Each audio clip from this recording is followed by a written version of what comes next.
โอเคผมพี่น้องเนาะในระหว่างรอท่าถ่ายคลิป MV เพลงเบาเจ็บแล้วก็จันทพรพี่น้องเนาะทางทีมงานเฮาก็หิ้วเข้าพี่น้องเนาะเพราะว่าเฮากะเกียมทุกอย่างเนาะพาคอกพาควันพี่น้องเนาะกินข้าวก่อนแล้วก็ถ่ายคลิป MV พี่น้องเลยเอาสิเป็นอะไรอย่าลืมติดตามให้กำลังใจพี่น้องนะเอากราบทักทายสบายดีและสวัสดีพ่อพี่น้องเบิร์ดสู่ครูสู่คนพี่น้องเนาะก็ยินดีตอนรับเข้าสู่ซองเบาเจ็บชาแนลคือเก่าพี่น้องนะทางถึงนั่งท่าเพราะว่าทางน้องๆเพิ่นเฮ็ดของกินอยู่ในแต่ว่าทางนี้ก็รอท่าอยู่บางส่วนก็บ่เจ็บบ่เมกก็ซื้อใบดีเด้อภาษาเด้อใบดีเด้อบ่ตูนบ้านนอกนะสบายดีเด้อใบดีเด้อ2 คนใบดีเด้ออันนี้คือขาย FC บ่ฮู้จันทพรพี่น้องเอ้ยเจ้าของผลงานเพลงนั่นแหละอย่างทางนั้นจะพระเอกพี่น้องได้ชื่อสองจันทพรแบงเบาเบาเมกแชนแนลพอดีทางหมู่เฮาก็ได้เฮ็ดคลิปคือกันพี่น้องเอ้ยซื้อซองจันทพรแบงเบาใส่ซองโทรศัพท์ฝากเขาให้กำลังใจพี่น้องเอ้ย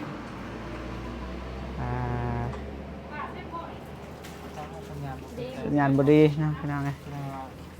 นี่แหละนักร้องเฮา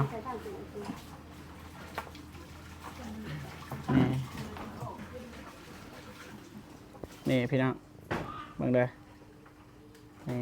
จันทพรแบงเบาอย่าลืมเข้าไปติดตามคนละก๊อก2 ก๊อกพอแล้วคัน3น่ะสิยกเลิกดอกบ่แม่นอื่นเนาะสวัสดีบ่มิกสวัสดีเด้อตัวกงฮะตัวกง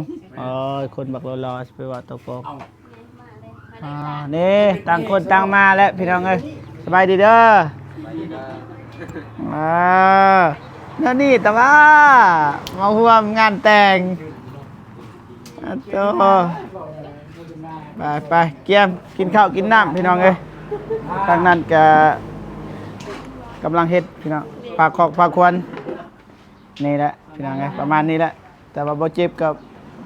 บ่มั่นใจว่าถึกหรือบ่พี่น้องเอ้ยเม่นมานำกันเพราะทางเฮาก็เต็มทีพี่น้องทางเอื้อยนูนาเอื้อยนิดแล้วก็ทีมงานอยู่นี่เฮ็ดอันนี้แหละผลงานของเอื้อยเพิ่นพี่น้อง2 คนพูนโทเฮ็ดหยังหั่นสบายดีเด้อน้องบุษบาตาคมไว้ผมยาวทางนี้ก็ให้น้องเพิ่นพักผ่อนเอาแห้งก่อนพี่น้องเอ้ยสบายดีเด้อสบายดีเนาะเด้อเป็นหมู่กันพี่น้องนี่ก็คือน้องมุกหลานของหมู่เฮานั่นแหละจันทพรทางนั้นก็หมู่มาเป็นหมู่นั่นแหละยานอันนี้อายเพราะว่าเป็นครั้งแรกพี่น้องเอ้ยบ่เคยแสดง MV แต่ว่าเบาเจ็บก็หาเพราะว่าบ่มีนะทางน้องนูเพิ่นก็ขาลูกขาเต้าอะไรพี่น้องเอ้ยเฮาก็เอาคนเฮาเองพี่น้องเอ้ยเอื้อยนู่นน่ะรบกวนเด้อเอ้ยเด้อเป็นหยังมีแต่ว่าสิได้ค่ะจบบ่ฟ้องขอโทษขออภัยเด้อโอ้ได้เด้อเฮือนสารบ้านซองประมาณนี้แหละโทษคนงามเลยน้องสลาเพชรสบายดีเด้อสบายดีน้องละภรรยาเบาจันทพรแบ่งเบา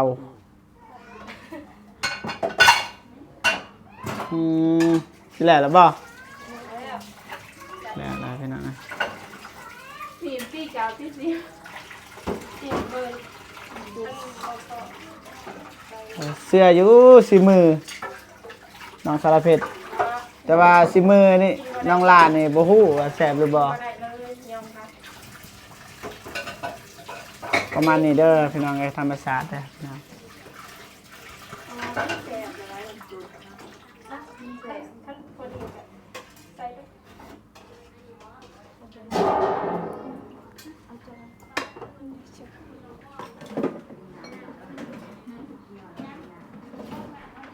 โอ้มาจับเบิดเลยตัวนี้นี่เอาเข้าไปแต่งอยู่ไหน ดีมันงามมัน เพื่อกับทีมงานนั่นเดี๋ยวว่าให้มันลุงเรื่อง คุณละลาย ไป คือจานออกมาเด้อ ปังได้ เอา ร้านนึง พาผู้หญิงกับผู้ชายเด้อผู้ชายก็กินผู้ชายผู้หญิงกินผู้หญิงยานว่าสิอันนั้นกันนะ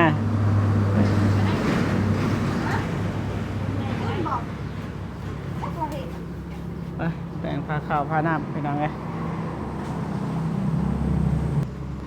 ทางบอตูนกับทมิดว่าบอตูนซิลิตมาบัดนี้พอดีทางทีมงานเฮาก็เปลี่ยนใจน้องเอ้ย ปรึกษากัน ปรึกษาทีมงานด้วยกันนั่นแหละมันเหมาะสมหรือบอพี่น้องเพราะว่าทางบอตูนก็คือฮู้แหละเมียเราก็กำลังท้องกำลังใส่บอตูนก็มาแต่งงานอีกมันก็ บ่คือมันบ่งาม บ่คือปานใด แล้วก็ซ่องมากอ่ะบ่ตุนตัดสินใจบ่ทายก็คือแบบว่าก็มี FC และพ่อแม่พี่น้องนั่นแหละเพิ่นโทรมาคุยเพิ่นว่า มันบ่คือก็มันบ่คือสิทาย แต่เพิ่นก็ลงทายอยู่ว่าก็แล้วแต่ลูกเด้อคันลูกสิทายก็บ่เป็นหยังแต่อันนี้แม่แบบเว้าด้วยความแบบในมุมมองของแม่เพิ่นแต่เฮาก็มาคิดใส่ว่ามันก็แม่นแล้วเนาะ แหม่ มันจะเพิ่นว่านะก็แต่แบบบ่ทายแต่ไปตัวประกอบได้อยู่ อาจจะเป็นผ่าน นั่น อย่างเมียเพียนผ่านกินนะกิน แม่น แม่คุณกับมองประมาณนั้น เอาก็เลยตัดสินใจบ่ทาย แต่ว่าอันนี้บ่ได้เปลี่ยน อันนี้นะ อันนี้คือเก่าแต่บ่ฮู้ว่าจะสมหวังหรือบ่ แต่ว่าบทมันเปลี่ยนแปลงเด้บทบัดนี้ บ่เปลี่ยน เฮ็ดแนวใด เปลี่ยนบ่ จังหวะแต่ถ้าเบิ่งเพราะว่าบอตูนบ่ลินเด้ เนาะ มันก็ต้องมีเปลี่ยนแน่ คาแรคเตอร์นึงเนาะบัดนี้ คาแรคเตอร์หนึงบัดนี้ นั่นแหละจึงว่าบ่ฮู้ว่าทางพระเอกเขานี่จะสมหวังหรือบ่นะ นั่นแหละยังว่า แต่แน่นอนแหละบ่แม่นคือบทพระเอกแน่นอนแหละคำว่าพระเอกก็ต้องสมหวัง แม่ บอกว่าได้ได้ มันเว่าเรื่องในเพลงอะไรบ่ฮู้ว่าไผสิลินแทน นี่แหละ3คนเนี่ยพี่น้องไงบ่ทรายจะไหนเมียเว้าอีก นี่ บ่มิก พูดที่จะสบายที่สุดนี่แม่นนี่ บ่มีไผว่าเลย โสดนะ โสด ด้วยควงผู้สาวอีก ต้องปรึกษาผู้นี้ ไปอาบน้ำดิ แต่งตัวเลยเหรอ นี่แหละ มีบ่สุดอีหยังอ๋อบ่มีสุด บ่มีป่ะ บ่ได้คลิปมันต้อง ได้อยนุ่งสุดเบาตูนก็ได้ ใส่เสื้อสีขาวสุก แหม่คันบ่ได้อีหลีก็หานี่แหละ เสื้อสีขาว จำเป็น ก็มี แล้วบัดนี้ เสื้อนักเรียน ลำบากใจ บ่แม่นลำบากใจเด้เฮ็ดเพื่อผลงานเฮานั่นแหละ บ่ได้ลำบากใจ อันนี้ก็คันสิให้เพิ่นลิ้นก็ เพลงแนวหนึงเพิ่นร้องเพลงอะนะและอยู่ใน MV แนวหนึงมันก็บ่ตรงเนาะ ของเพลงบทเสามันจะฟ้องไปลินบนหลาย มันคันสิเว้าก็บ่เป็นหยังนะข่อยคิดว่าเพราะว่าอันนี้แหละเป็นพระเอกอะนะห้องเพลงก็คือห้องเพลงใส่อันนี้แต่ก็อะไรก็แล้วแต่ขึ้นกับทีมงาน มอง มุมมองนะ เอาคือปัญหานะ แบบเฮ็ดให้มันดีที่สุดก็เฮ็ดให้มันดีที่สุด บ่มิกก็ได้เอ้า ให้มันผิดให้น้อยที่สุดเนาะ อืม ให้ผิดน้อยที่สุด ตามประสบการณ์ เพราะว่าเฮาก็บ่มีประสบการณ์ปานใดเด้เฮ็ดเพลงนี่แหละเฮ็ดเพลงจันทพร บ่ได้เพราะว่าเว้าจะโดนแล้วว่าคุณเป็นเพลงเนาะ แม่ ซีเขาถูกมันน่ะจ้ะ แม่น สิมาเปลี่ยนเพลงบ่ได้ บ่ลิ้นตะกงหั้นนะความหมาย เด้ๆอันนั้นแม่นแล้วว่าเปลี่ยนเพลง อ๋อ ให้น้องเป็นเพลงผู้นึงแล้วว่า ได้ วันนี้แสดงความว่าเป็นตัวลายทั้งที่แบบเขา สรุปเลยบ่ฟ้าวสรุปพี่น้องเอ้ยถ้าเบิ่งนำกันว่าไผสิลินแบบแต่งงานกับผู้สาวหรือว่านางเอกเฮาพี่น้องเอ้ยแต่ก็บ่ฮู้ว่าสิได้แต่งงานหรือบ่เพราะว่า บทมันกลับไปกลับมานะ ไม่เอาสุดมาอยู่ติ เอามาอยู่แต่ยังสั่นเด้อเข้าไปถ่ายอยู่ในก่อนมาประตุน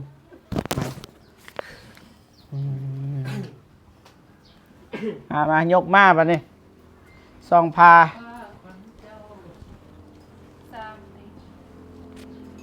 ไปดีเด้อขอโทษเด้อยังไปยังมา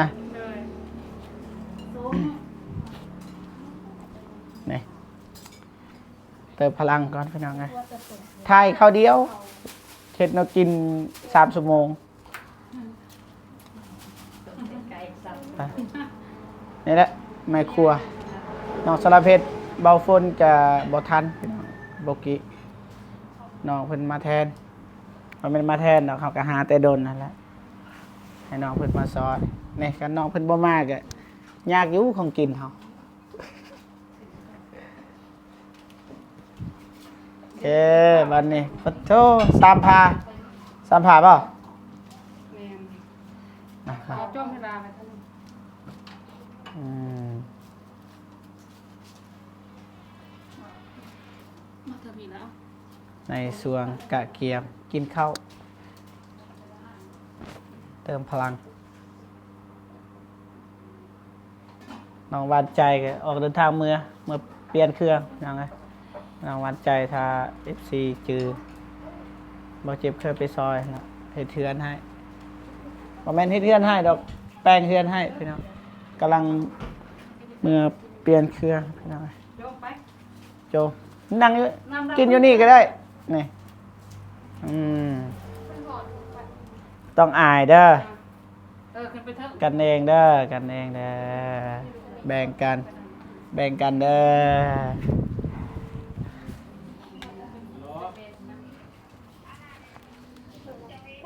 มาพี่น้อง พี่น้องเอ้ยลองดู มาโอ้บะหมี่ตะกงตีตะกงเลยพูดเลยเด้ ขอโทษเด้อพี่น้องไงว่าบ่สุภาพบ่หยอกว่าหัวพี่น้องอย่าด่ามากันเด้อพี่น้องไงกันหาบ่ม่วนก็บ่มีไผม่วนเพิ่นว่า มาเด้อบ่เจ็บ สิมือน้องสารเพชรบ่เนี่ย แม่น สิมือน้องอีหยังน้องล่า น้องล่ากับน้องสรเพชรบ่ฮู้อภัยปรุงอันนี้นี่กินตลอดสิมือน้องล่านี่บ่าวจันทพรแบ่งเบา แม่ไปไสแม่เอ้ย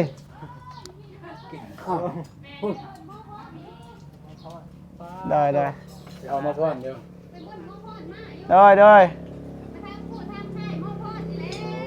มาแม่กินข้าว เราให้ไก่ตัวแล้ว เขากำลังกินข้าวเด้อ แต่งลีเนี่ย เด้อมากินข้าวก่อนก็ได้ เราไม่เห็นเขาวะ เอิญมากินข้าวเด้อ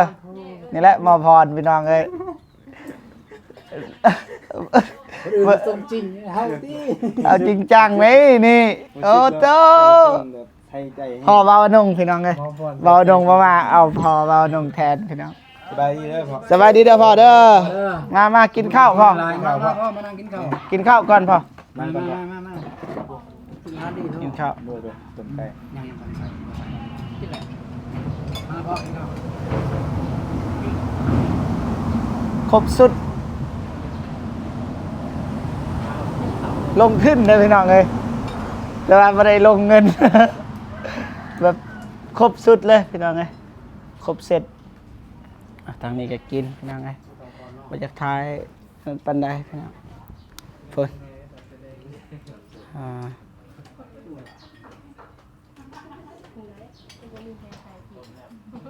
แสบอยู่บ่บ่แสบกันนี่แหละ2 คนนี่แหละแสบบ่พอแสบปรับหมัก10เลยพลอยมาพี่น้องเลยกินข้าวทำการก่อนเดี๋ยวว่ากันพี่น้องไปดีอีกครั้งหนึง โดยโอ้เจอคนดังซอยดันซองให้นี่ มันแต่สิปิ้วไปนำมันนะ ในใดซองเป็นอะไรว่าบ่ซอง YouTube เป็นอะไรตอนนี้บ่จักเลย เปิดสร้างรายได้บ่ได้ ปิดเลย ปิดเลย อกหักแล้วก็ หายจะใครเถื่ออะไรเด้ อุตส่าห์แบบ เมื่อยให้แล้วเด้นี่เด้ แบบเผ็ดมานะ เลย เท่าใดเดือนพี่น้องเอ้ยแบบเงินบ่ได้พอกีแบบปิดอีกป้า โดยเดือนกันเลย ฮะ ครั้งแรกเพิ่นละก่อนล่าสุดเจอก่อนหมู่ แต่ว่านี่ก็เจออีก แม่นพออีกเป็นสาวจะมีลงเลยแล้วเนี่ยกินหนัก สู้เด้อ เดี๋ยว เอาไม้สร้างไม้ เลย สร้างไม้อีก สืบ เพราะว่า ต่อมาอีกเนาะ FC เขาก็ฮู้จักแล้วเด้บางส่วนเด้อเท้าเฮ็ดไม้เขาก็มาติดตามคือเก่านั่นแหละ เออ ถ้าคนที่ฮักเขาเด้อ แต่เขาพากันไปเดินสิวะ อ๋อเสียน้ำตาแล้วเอา เมื่อย สบาย นอน ส หา บาย ย ดี ตอน เด้อ เช้าสบายดีเด้อ สบายดีเด้อเห็นอยู่ว่าตอนงานน้องอันนั้นเห็นอยู่ว่าอายจอดรถเห็นนั่นนะเราเห็น มา มาแล้วเราเห็น เบิดภาษา โอ้บ่แม่นเจ้าของงาน ของงานเพิ่นมาบ่กะเพราะถ้าเอ่ยเห็นนี่สิไปเอามาหาเพิ่นเลย เห็นอยู่ปากเพิ่นติงเดี๋ยวคุณตาแม่นบ่ แต่ว่าบ่มีเจ้าของงานนี่ยังบ่ได้เนาะ ว่ากินข้าวก่อน บัดนี้กินข้าว เดี๋ยวถ่าย MV เพราะว่าทางพอเพิ่นจะมาถ่ายแล้ว บ่เจ็บกินหรอวะ คุณได้แต่งคันหาคันแปดให้ได้ กินแต่บ่เข้าในกองก่อนบ่ ด้วยแต่งเลยเด็ดดอกไม้ซอยกั้นนิดนั่นได้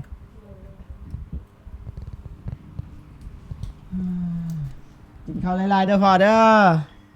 หมาพอนเลยตูน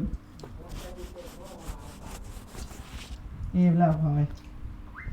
มากินซองเถื่อแล้วอยากกิน พัดลมเนี่ยบ่มีความหมายพี่น้อง จะผัดไป เดมาทางนี้ทางนี้4 คนโอ้ทางนี้ห้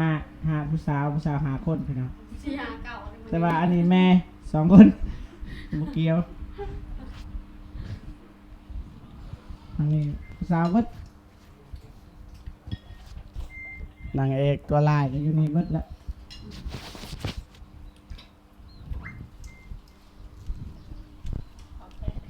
ก็เอ้ยนิดเอ้ยนูนาโตผู้ใดนี่ผู้ใดหน่อยนี่ร้านบ่ลูกสาวอย่างนี้นะโอเคพ่อพี่น้องเนาะในระหว่างรอท่าทีมงานเพิ่นกินข้าวเนาะเราเก็บกาสิจบคลิปก่อนเนาะเจรจาขอบคุณใจขอบคุณสีทุกท่านที่เข้ามาให้กำลังใจตลอดมาพี่น้องเนาะจังไดก็ขอให้ผู้ใหญ่ใจบุญทุกท่านเนาะจงมีแต่ความสุขสุขภาพแข็งแรงคอยอายุมันคนยืนนะความเจ็บบ่ให้ได้ความใครบ่ให้มีปรารถนาสิ่งใดขอให้ได้สิ่งนั้นเนาะอย่าเจ็บอย่าจนแล้วก็ให้ร่ำรวยๆเบิดสุขสุขคนพี่น้องเนาะไปเราเจ็บขออนุญาตจบคลิปเพียงเท่านี้เจอกันใน MV พี่น้องเนาะสำหรับคลิปนี้ไปก่อนเด้อพี่น้องเด้อไป